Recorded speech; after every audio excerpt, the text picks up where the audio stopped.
Welcome back, boys and girls. Now we're going to talk about my favorite piece, the knight. Look at the keys to my classroom. I have a knight on them.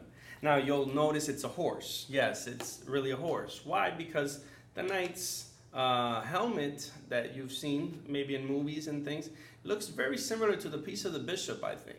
So somebody at some point said, hey, let's not highlight that. Let's use the horse that he rides on. So the horse is what the knight rides on. And this is a very tricky piece. It's the most difficult piece to learn. It's a minor piece, it's short range, and it has the same movement every time. He's worth 3 points, by the way. So, do you know any famous knights? Maybe Lucio Garay? I'm just kidding.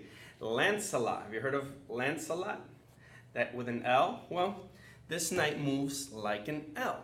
So if you look and see, he moves, it's like 2 steps forward, and then 1 to the left or to the right, or you can go 2 steps to the right or left, and 1 step up or down. See, it makes like an L. Now your L can be perfectly straight up, like when you write, or it can be backwards or upside down, or the L can rotate. And it forms a big span, as you see on the board right here. Like if you did cannonball and jumped in a pool and a big splash of water, or fireworks that just exploded and gave a big span, almost a circle or an octagon of distance, is the area that the knight covers every time it lands. Now, one big thing I want to tell you was, don't confuse it with checkers. A lot of kids do, and they think it's the piece when this is the only piece that can jump over pieces. So at the beginning of the game, we're going to have pawns that can move and knights that can jump over pieces. They do not capture whatever it jumps over. They capture what it lands on. So visualize with me. I want you to picture right now that this horse is running up to me. Or picture yourself a horse running up to you. Oh my gosh, that horse almost landed on me. Thank goodness he didn't land on me.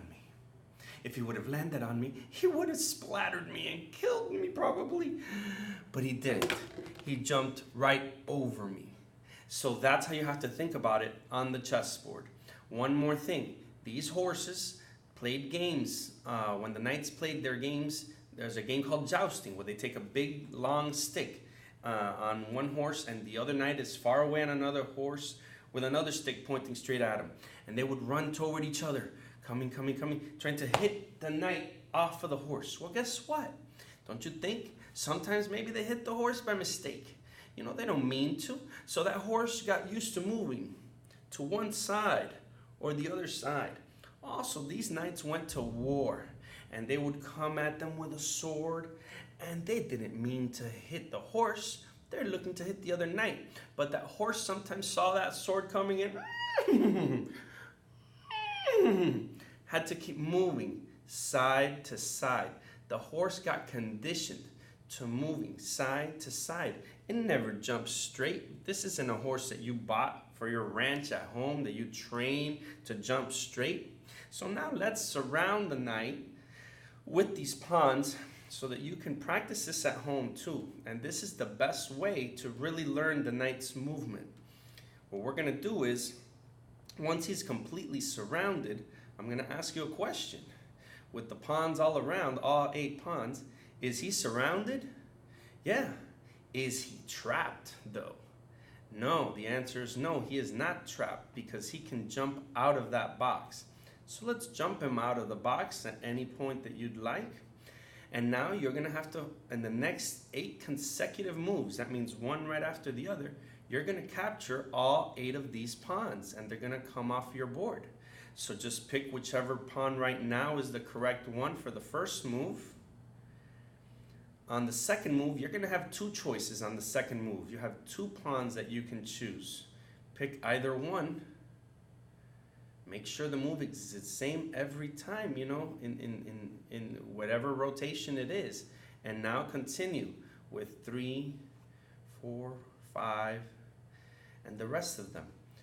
Remember, you can't make your L longer or shorter, because if the L is like any other piece, if the move is like any other piece, it is the wrong knight's move.